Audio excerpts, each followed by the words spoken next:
Hello and welcome to the Long Island weather update. Another cloudy, chillier day, but cloudy nonetheless. Plenty of clouds around today. We had a little bit of sun in the morning, and then the deck of high and mid-level clouds just rolled right in on us. And pretty much same kind of deal as yesterday with the sky. Slate gray skies, just kind of blah kind of day. Not much sun except in the morning. And again, this is all due to the constant flowing of moisture from the Pacific that we are dealing with. So if we actually pull this satellite out, which is what we'll do, go to the CONUS satellite here, and you'll see it's just one system after another that's coming around the Pacific. So if you could see here the line of systems that we have kind of going out the Pacific, and this kind of relates to why we're getting all this clouds. Luckily, we're not getting the rain, but if you're in the Pacific Northwest or U.S. Pacific Coast, we'll look at this one here. You'll see it's one system after another one of these atmospheric rivers that are coming in and bringing flooding to that area. And that's why if we go look at our weather and hazards map, you'll see we've got flood watches and flood warnings issued for parts of that area. You can see here. So they're expecting a lot more rain again from these atmospheric rivers. Again, that's all part of the El Nino cycle that we had. Even though we had it last winter too, it seems like it's just becoming part of something that we see more of. Due to the climate crisis, the climate change that we're going through here. So we can also look at the goes west as well. Kind of show you these atmospheric rivers, and they're all coming from the tropics. You see that right there. So you get all these systems kind of just lined up one after another. Here's another one that's out in the ocean. So this is the problem that we have with our weather pattern right now. And that's why we're not seeing any cold air, and that's why we're seeing all the clouds, because we're seeing the remnants of all those systems right in through the jet stream, and that's why we can't seem to get a clear day. So let's go look at the current conditions right now at islip 39. Got a light northeast wind, very light winds tonight, fairly still, just a little bit of wind. You can see today we were only in the 40s today for the most part, and you can see all the clouds that we had around for much of the day. Only in the 40s. So let's go look at it. Right now, not a whole lot of radiational cooling with these clouds. 36 at West Hampton and 37 in the Ocean County there. So not seeing the radiational cooling in the usual spots that we normally see it because of the cloud cover. Highs, mid-40s generally speaking for the day, and the lows, probably the current temperatures that we have right now, are mid-30s. Again, that cloud cover, I do just see some upper 20s in parts of interior Ocean County, and again, that might have been this morning that we saw that. But again, it's all because of this flow that we have across the country. So you can see here. Look at this. So you see this. You can actually see it right here. If we draw it out here for you, why we're getting all these clouds. So the clouds are literally streaming in across the northern tier, and that's why we keep getting the clouds. And see, if you're over here, you're getting clear skies. If you're in the southwest and the south, even parts of Texas, and even parts of into the southeast, you're getting clear skies. But for us, we're stuck with this nonstop parade of cloudiness, courtesy of the Pacific. So that kind of explains where we're dealing with all these clouds. So let's look at our almanac for today. And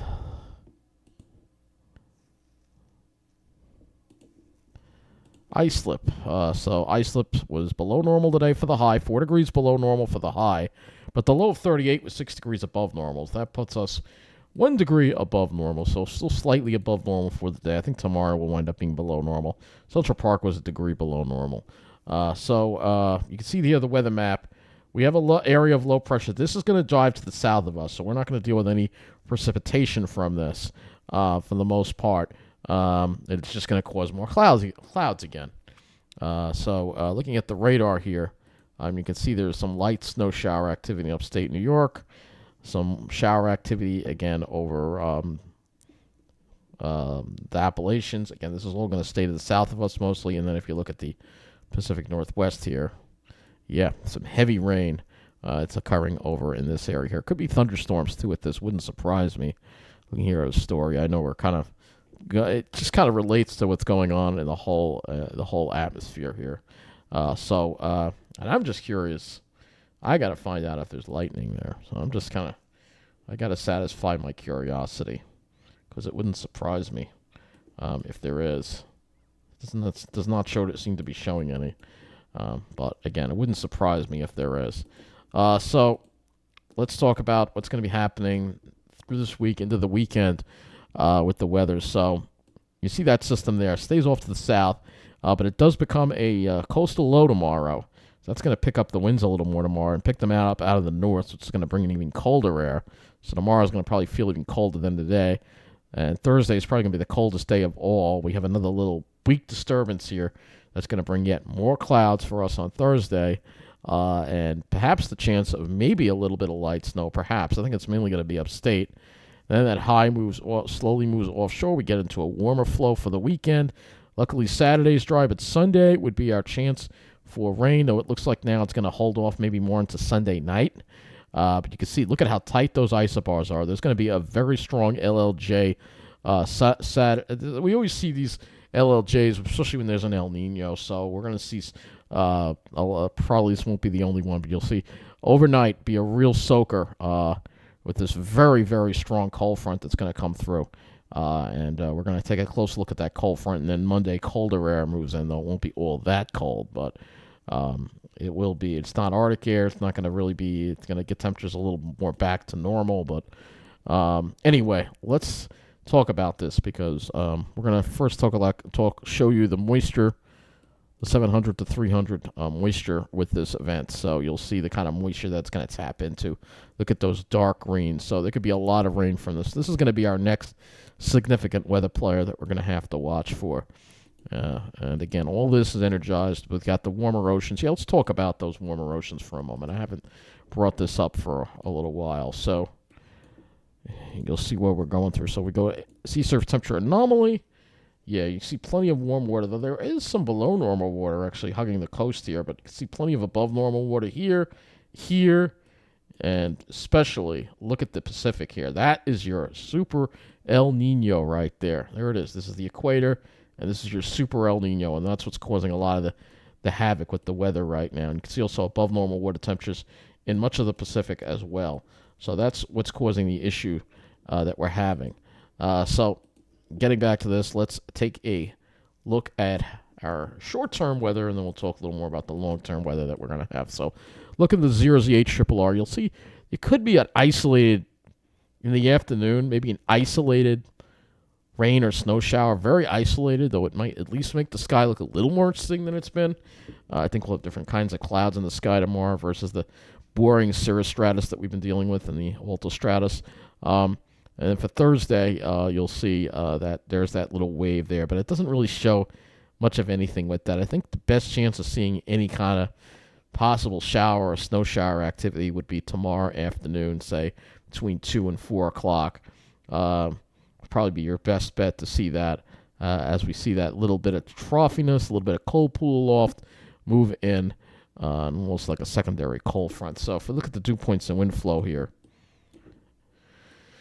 you'll see those dew points drop. So here's your dew points there, pretty much upper 20s to around 30 north winds, and then behind that area of snow shower activity, you'll notice the dew points drop, and now we have dew points in the low to mid 20s and maybe even teens, and that stays with us on Thursday, and then starts to relent as we get to Thursday night.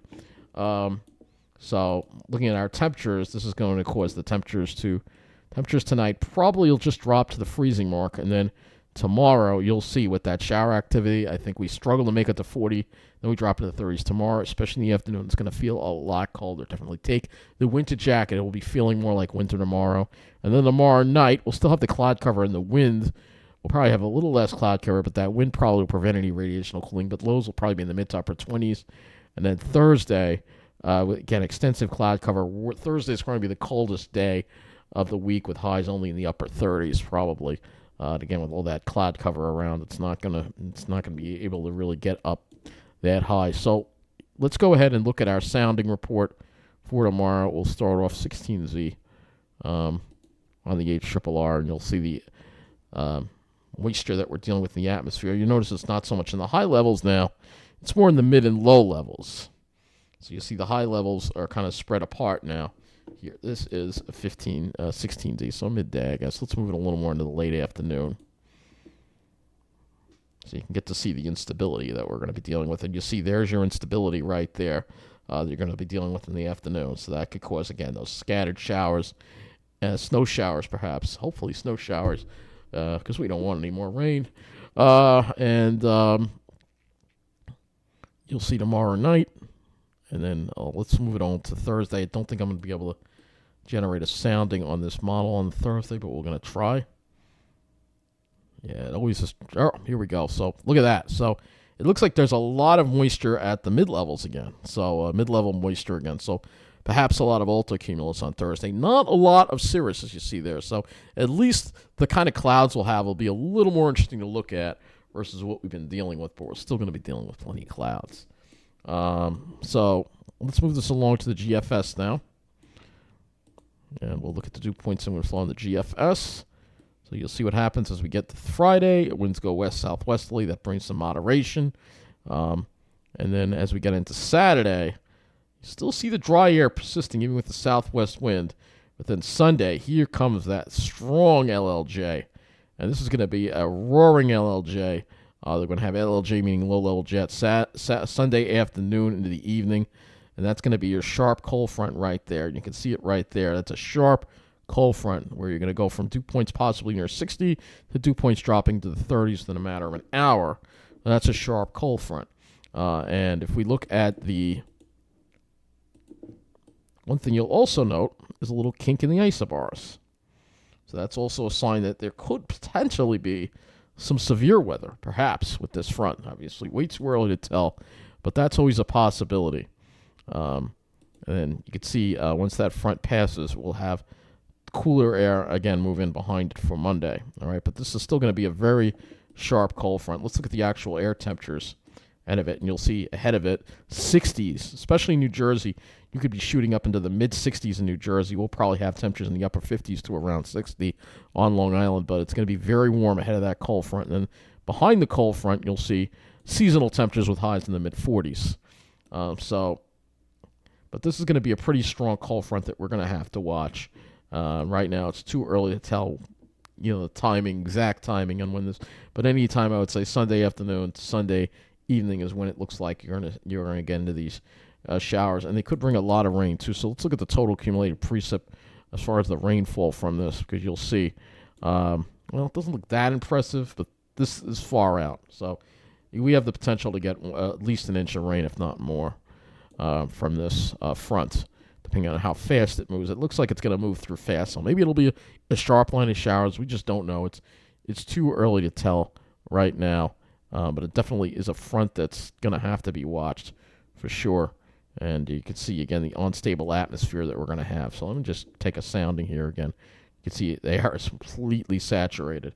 There's going to be a very strong LLJ with this, too, as well.